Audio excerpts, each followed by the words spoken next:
नमस्कार, NockingNews.com में आपका स्वागत है। मैं हूं गिरिजेश वशिष्ठ।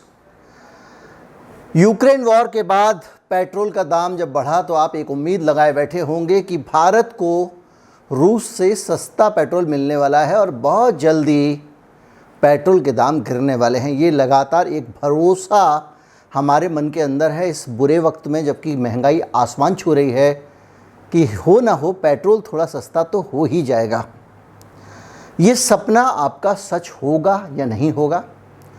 ये सपना अगर सच नहीं होगा तो क्यों नहीं होगा? वो कौन सी परिस्थितियां हैं जो हमको बता रही हैं कि ये सपना पूरा होना मुश्किल लग रहा है? और ऊपर से एक और चीज़ कि हमारी सरकार क्या सचमुच अमेरिका के साथ जो 2+2 बातचीत हुई है उसको लेकर जो बता रही है वही कहानी है, या उसमें बिटवीन द लाइंस कुछ है, उसमें अंदर की कहानी कुछ है? आमतौर पे ये काम पत्रकार का होता है कि अंदर की कहानी निकाले, लेकिन इस मामले में इस बार थोड़ा सा मामला उनकी तरफ से कमज़ोर चल रहा है। कहीं मत जाइए, चैनल को सब्सक्राइब कर लीजिए। मैं बताऊंगा अंदर की कहानी, मैं बताऊंगा कि पेट्रोल का दाम कम होने के कितने चांसेस हैं, मैं बताऊँगा कि अंदर खाते क्या हो रहा है, और फितरत भी बताऊँगा कुछ लोगों की। चैनल को सब्सक्राइब कर लीजिए। मैं अभी हाजिर हुआ। अगर आप इस चैनल को सपोर्ट करना चाहते हैं तो हमारा UPI ID डिस्क्रिप्शन में है, उसके ज़रिए आप भुगतान कर सकते हैं। मैं अभी हाजिर हुआ।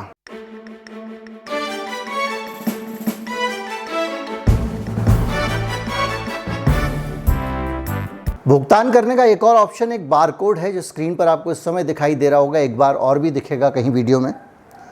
आप वीडियो पॉज करके इस बार कोड को स्कैन करके भुगतान कर सकते हैं। बहुत सरल है। सवाल नंबर 1 कि रूस के साथ पेट्रोल मिलेगा या नहीं मिलेगा। 11 तारीख को एक 2+2 डिस्कशन होता है अमेरिका में, जिसमें हमारे विदेश मंत्री और हमारे सुरक्षा मंत्री होते हैं, विदेश मंत्री ब्लिंकन, और वहाँ के रक्षा मंत्री होते हैं। और इन दोनों लोगों के बीच में बातचीत होती है, और जब इसकी ब्रीफिंग चल रही होती है तो उस ब्रीफिंग के बीच में आपको एक जो आम तौर पे सरकारें करती हैं वो करती ये हैं कि आपको जब ध्यान कहीं से बटाना है, वो जादूगर मदारी भी करते हैं, तो आपका ध्यान ऐसी जगह कर देते हैं जहां मेन एक्शन नहीं हो रहा है, और मेन एक्शन चुपचाप हो जाता है। जिस दिन से ये बैठक हुई है उस दिन से लगातार अखबारों में और दूसरी जगहों पे आपको एक तस्वीर दिखाई जा रही है कि भारत ने छुट्टी कर दी, भारत ने मुंह तोड़ जवाब दे दिया, कह दिया कि मानवाधिकार के मामलों में अगर आप हमारे ऊपर नज़र रख रहे हो तो हम भी आपके ऊपर नज़र रख रहे हैं। और ये डायलॉग देखिए, ये जो डायलॉग की शैली है कि आधे घंटे तक खड़े होकर हीरो और विलेन डायलॉग बोलते रहते हैं और करते कुछ नहीं, ये नौटंकी शैली कहलाती है। नौटंकी शैली में बड़े बड़े वीरस की बातें हो रही हैं, लेकिन बड़ा सवाल इस बात का है कि क्या ये जो बातचीत हुई है 2+2 की, इसके अंदर मानवाधिकार के मसलों पर कोई बातचीत हुई है? अगर बैठक में बातचीत नहीं हुई है, आपका अपना विदेश मंत्री कह रहा है इस बारे में बातचीत नहीं हुई है, तो मीडिया बातचीत के बारे में जो डिस्कस हुआ है, जो फैसले हुए हैं, उनके बारे में बात करने के बजाय ये ध्यान बटाने वाला डायलॉग बार बार क्यों घुमा रहा है? Human right, human right, human right. सब जानते हैं कि ह्यूमन राइट को लेकर नेशनलिस्ट जो हमारी आइडियोलॉजी है वो थोड़ी सेंसिटिव है, उसको मानवाधिकार शब्द अच्छा नहीं लगता है। और इधर से रक्षा मंत्री ने अगर जवाब दे दिया कि हम भी आपके ह्यूमन राइट पे नज़र रख सकते हैं, तो उसके बाद तो तालियां तालियां तालियां तालियां। और तालियों की इस गड़गड़ाहट के बीच वो स्वर दब गए हैं जो हमको सुनने चाहिए थे उस प्रेस ब्रीफिंग में।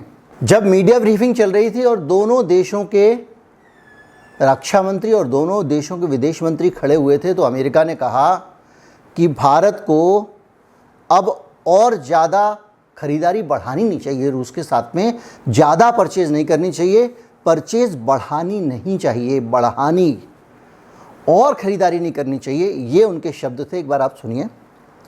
और इसके जवाब में, इसके बाद में जब हमारे विदेश मंत्री S जयशंकर अपना बयान देते हैं तो वो कहते हैं कि अमेरिका को यूरोप की तरफ भी देखना चाहिए। जितना तेल हम रूस से ख़रीदते हैं उतना तेल वो दोपहर तक खरीद लेता है। एक मात्रा भी उन्होंने बताई और उन्होंने कहा कि हम केवल 3% ही तेल रूस से खरीदते हैं। हमारी जो रूस तेल की खरीद है उसका केवल 3% ही रूस से आता है। मसलन की बात ये कि हम 3% ही खरीदते हैं, हम ज़्यादा नहीं खरीदते हैं। ये हमारी सरकार कह रही है। ये कह रही है कि एनर्जी के फैसले हम खुद करेंगे, लेकिन ये नहीं कह रही है कि हमको जितना खरीदना खरीदेंगे। और दूसरी तरफ वो कह रहे हैं कि आप और मत खरीदिए। इन दोनों बातों का निचोड़ एक निकलता है कि 3% पर ही इसको संख्या को सीमित रखा जाएगा। और ये देखना है कि ये संख्या अगर हमारी सरकार बढ़ाती है तब तो हम मानेंगे कि वहाँ पे अंदर कमरे में जो बातचीत हुई है वो अंदर की कुछ बातचीत कुछ और नहीं है और स्टेटमेंट कुछ और नहीं है। आप कहेंगे कि आप इस तरह की बातें कर रहे हैं, सरकारें ऐसा थोड़ी करती हैं, अंदर कुछ करें बाहर कुछ करें, डबल स्पीक। लेकिन डिप्लोमेसी में ये होता है कि पब्लिक जेस्चरिंग अलग होती है, जनता को दिखाने के लिए कुछ और कहा जाता है और अंदर खाते कुछ और समझौते होते हैं। रूस को भी संदेश देना है कि भैया हम अचानक आपको छोड़ के नहीं भाग खड़े हुए हैं, क्योंकि बहुत सारा स्वार्थ हमारा रूस के साथ में जुड़ा हुआ है। अब इस पूरी स्थिति के बीच में एक और घटनाक्रम होता है, उसको ज़रा आप ध्यान दीजिए। 1-1.5 महीने से हम बातचीत कर रहे हैं लगातार कि रूस से जो तेल खरीदा जाएगा वो रूपी रूबल पैक्ट के अनुसार हम तेल खरीद लेंगे। हम एक वैल्यू तय कर देंगे, यानी हम रुपए में भुगतान कर देंगे और हमको तेल मिल जाएगा रूस से। ये लगातार बात समझाई जा रही है। पुराना रूपी रूबल पैक्ट है, उसको रिवाइव करने की बात हो रही है और ये कहा जा रहा है कि हम ये तय करेंगे कि 1 रुपये की कीमत और 1 रुपये में कितने रूबल आए, 1 रूबल में कितने रुपए आए हैं। इसकी घोषणा करते करते अचानक 11 अप्रैल की तारीख आती है और जिस दिन ये 2+2 सम्मेलन हो रहा है उसी दिन रूपी रूबल वाले मामले को होल्ड पर रख दिया जाता है। यानी कि जो डॉलर वॉरफेयर है, जो डॉलर की सुप्रीमेसी है, उस पे भारत मुहर लगाता है बातचीत शुरू करने से पहले। ये अपने आप में समझने वाली बात है कि किस तरह से हम अमेरिका के साथ में इस पूरी बातचीत के बीच में ये छोटे छोटे संकेत से ही पकड़ना पड़ता है। डिप्लोमेसी है और इस बातचीत के बीच में हमने कितना अमेरिका से मोहब्बत की पींगें बढ़ाई हैं। और जब ये पींगें बढ़ी हैं, पेट्रोल का आयात 3% से ज़्यादा नहीं होने वाला है, तो पेट्रोल का दाम कैसे कम होगा भैया? ये बड़ा सवाल है। अब पेट्रोल का दाम कम हो ना हो, गेहूं का दाम ज़्यादा बढ़ाने की बात तो अमेरिका से हो ही गई है। वादा कर दिया गया है कि हम बहुत सारे देशों को अन्न का संकट नहीं होने देंगे। जिनको रूस से और यूक्रेन से गेहूं मिलता था उनको चिंता करने की ज़रूरत नहीं है, भारत गेहूं देगा। इस बार ठीक फसल हुई है, चलो शुक्र है। लेकिन आप गेहूं वहाँ दोगे तो यहाँ महंगा होगा। गेहूं तो उतना ही है, डिमांड बढ़ गई है, सप्लाई कम है और इसीलिए आप देख रहे होंगे गेहूं का दाम बढ़ रहा है और लगातार बढ़ता जा रहा है। अब एक चीज़ और भी हो रही है कि जब आपने रूपी रूबल पैक्ट ख़त्म कर दिया तो जो पैसा आपके पास आ रहा है वो यूरो के चैनल से आ रहा है, यूरो के ज़रिए आएगा कैसे? अब सरकार ने एक और झुंझुना पकड़ा दिया है। सरकार का कहना है कि हमारी कोशिश हो रही है कि रूस में जो कंपनियां हैं उनको जो माल हमारा जा चुका है उस माल के भुगतान हम किसी तरह पालें, हासिल कर लें। इसके बारे में हम बात कर रहे हैं, लगे हुए हैं रूस के साथ में। वो पेमेंट सरकार से तो आना नहीं है, पुतिन ने तो इंपोर्ट किया नहीं है, यहाँ की कंपनी ने वहाँ की कंपनी को दिया है।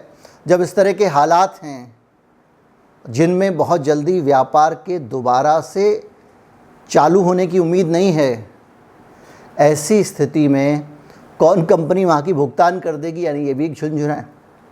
और ये कहा जा रहा है कि ये जो हो रहा है, ये रूपी रूबल वाला मामला है, इसको हम सीज़ फायर होने तक होल्ड रखते हैं। यानी जब तक युद्ध विराम नहीं होगा तब तक रूस तुम्हारा रूबल इंडिया में नहीं चलेगा। ये एक अपने आप में विश्लेषण है जो आपको एक ऐसी कहानी बताता है जो बताई नहीं गई है। अब आप कहेंगे कि आपको ऐसा क्यों लगता है, आपको भरोसा क्यों नहीं है, क्यों आप ऐसी बात करते हैं? तो मैं आपको बताता हूं कि इसकी पूरी एक हिस्ट्री है। देश में बीजेपी या उसका जो मातृ संगठन आरएसएस, उसके अमेरिका के साथ एसोसिएशन की एक हिस्ट्री है। और एक पुराना मामला मैं आपके सामने लेकर आता हूं और जो अपने आप में पूरी कहानी कह देगा। खबर आपने पढ़ी होगी 2011 में 2005 में भारत, मनमोहन सिंह की जिद थी कि भारत अमेरिका के साथ न्यूक्लियर पैक्ट करेगा, हम भारत में न्यूक्लियर परमाणु बिजली बनाएंगे, और इसका लगातार विरोध हो रहा था। संसद को बीजेपी ने ठप कर दिया था, जाम कर दिया था, और ये लगातार मसला बना हुआ था। और अमेरिका इस बात को लेकर चिंतित था, क्योंकि अगर यहाँ पे हम न्यूक्लियर बिजली घर बनाते तो उसमें काफ़ी फ़ायदा मल्टीनेशनल्स को होने वाला था, अमेरिका की बड़ी कंपनियों को होने वाला था। लेकिन मसला इस पे अटक गया कि जो हमारी लायबिलिटी है उस कंपनी की, अगर दुर्घटना हो जाती है तो वो कंपनी चाहती थी कि अगर आपके लोग मरते हैं परमाणु दुर्घटना में तो उसकी जिम्मेदारी हमारी नहीं होगी, हम मुआवजा नहीं देंगे। भारत की सरकार झुकने को तैयार होती थी, लेकिन विपक्ष उनको मजबूती से पकड़े हुए था। तो ये पूरा घटनाक्रम चल रहा था। इस घटनाक्रम के बीच में लंबे समय तक सदन की कार्रवाई नहीं चली है, और इस युद्ध पे, इस मामले पे बाद में मोदी सरकार आई और उन्होंने न्यूक्लियर लायबिलिटी जो बिल था उसमें उसको अमेंड कर दिया।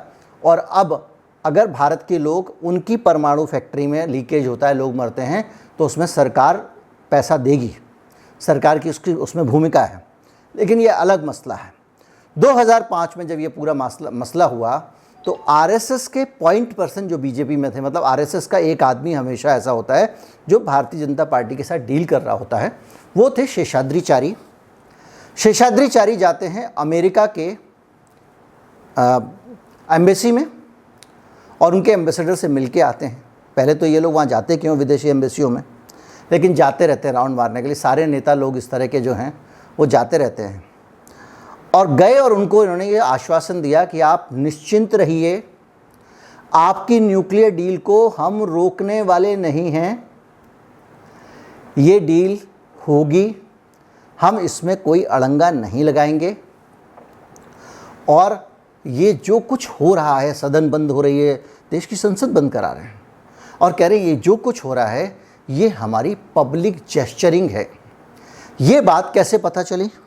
ये बात ऐसे पता चली कि जब आप एम्बेसडर से ये बात करके आते हैं तो वो अमेरिका में अपने हेडक्वार्टर पे अपनी सरकार को, अमेरिका का जो विदेश मंत्रालय है उसको बताते हैं कि हमारा डेवलपमेंट ये हुआ। तो उन्होंने यहाँ से एक केबल भेजा और उस केबल में लिखा कि हम जो है वो, हमारे पास बीजेपी से हमको आश्वासन मिल गया है और इसलिए अब चिंता करने की ज़रूरत नहीं है, हम जो है वो इस मामले को अब वो रोकेंगे नहीं, वो केवल जनता के सामने दिखावा कर रहे हैं। ये एक केबल गया। कुछ समय बाद ये केबल लीक हो जाता है, जिसको हम सब विकीलीक्स के नाम से जानते हैं। विकीलीक्स में ये केबल बाहर आता है जिसमें ये सारी पोल खुलती है, कांग्रेस पार्टी उनको घेरती है।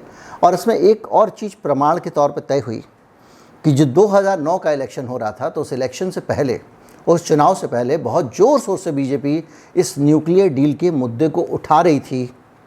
और जब वोटिंग हो गई और रिजल्ट आने वाला था तो उसके बीच में लाल कृष्ण आडवाणी, बीजेपी के जो उस वक्त के सबसे बड़े नेता थे, उनका बयान आया था कि हम ऐसे मुद्दों को नहीं उठाएंगे, ऐसे मुद्दों पे ज़्यादा जोर नहीं देंगे जिससे हमारी विदेश नीति में कोई अंतर आता हो। यानी जो शेषाद्रीचारी वहाँ बोल के आए थे वो हरकत यहाँ आडवाणी जी के इन सारे के सारे जो बदला हुआ रुख था उससे साफ हो रही थी।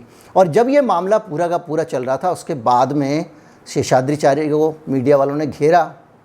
उन्होंने कहा मुझे तो याद ही नहीं है कब गया था मैं, मुझे तो याद ही नहीं है 2005 में कब बात हुई थी, किससे बात हुई थी। अब 2005 साल पहले मैं किससे मिला मुझे पता नहीं। उसके बाद में ये सारी की सारी बातें ख़त्म हो गई, लेकिन ये रिकॉर्ड पे आ गया। मई 2009 का आडवाणी जी का बयान भी रिकॉर्ड पे है। और ये सारी की सारी चीज़ें ऐसी हैं जो एम्बेसी के इंचार्ज द अफेयर थे पीटर बुरलैग, उन्होंने एक मीटिंग के बाद लिखा, उन्होंने लिखा कि एक मीटिंग के बाद एल के आडवाणी ने मई 2009 में just before the Lok Sabha poll results were out, यानी चुनाव के नतीजे आने ही वाले तो उससे पहले कहा। और उन्होंने इस इशू को डाउन प्ले किया नहीं, इसको हल्का कर दिया और कहा इस पार्टी को ऐसी न्यूक्लियर डील को रीओपन करने का कोई प्लान नहीं है और हम इंटरनेशनल एग्रीमेंट्स में को हम लाइटली नहीं लेते हैं, उनको गंभीरता से लेते हैं और उनका हम अमल करेंगे। ये एक बात भी यहाँ से विकीलीक्स के ज़रिए उनको बताई गई थी। तो ये हुआ कैरेक्टर। अमेरिका के साथ में बीजेपी की जो हिस्ट्री है वो हम देख लें। अब की बार ट्रंप सरकार हो, ओबामा के साथ दोस्ताना हो, इजराइल से साथ गले पड़ जाना हो, पूरी की पूरी भारत की विदेश नीति को बदल देने का मामला हो, वो काम करने वाली पार्टी अचानक न्यूट्रल हैं, ये हैं, वो हैं, अमेरिका के दबाव में नहीं आएंगे। जब ये बात करने लगे तो बात हजम नहीं होती है। और इसलिए इन सारी चीज़ों को आप मिलाएं, इन घटनाक्रमों को मिलाएं, इन तथ्यों को मिलाएं, इस इतिहास को मिलाएं, तो मुझे लगता है कि आपको पेट्रोल सस्ता मिलने वाला नहीं है। रूपी रूबल समझौता खट्टा पड़ गया है और मुझे नहीं लगता कि भारत की सरकार, ये मेरी राय है, मुझे नहीं लगता कि भारत की सरकार रूस से पेट्रोल का इंपोर्ट बढ़ाने वाली है, बावजूद उसके कि वहाँ डिस्काउंट मिल रहा है। इसलिए पेट्रोल जैसा महंगा हो रहा है वैसा ही होगा। उम्मीद करता हूँ वीडियो आपको अच्छा लगा होगा। हालांकि दाम थोड़े कम होने शुरू हो गए हैं तेल के। उम्मीद करता हूँ वीडियो आपको अच्छा लगा होगा। अच्छा लगा हो तो ज़्यादा से ज़्यादा लोगों तक पहुँचाएँ। चैनल को सब्सक्राइब कर लें। नमस्कार, जय हिंद।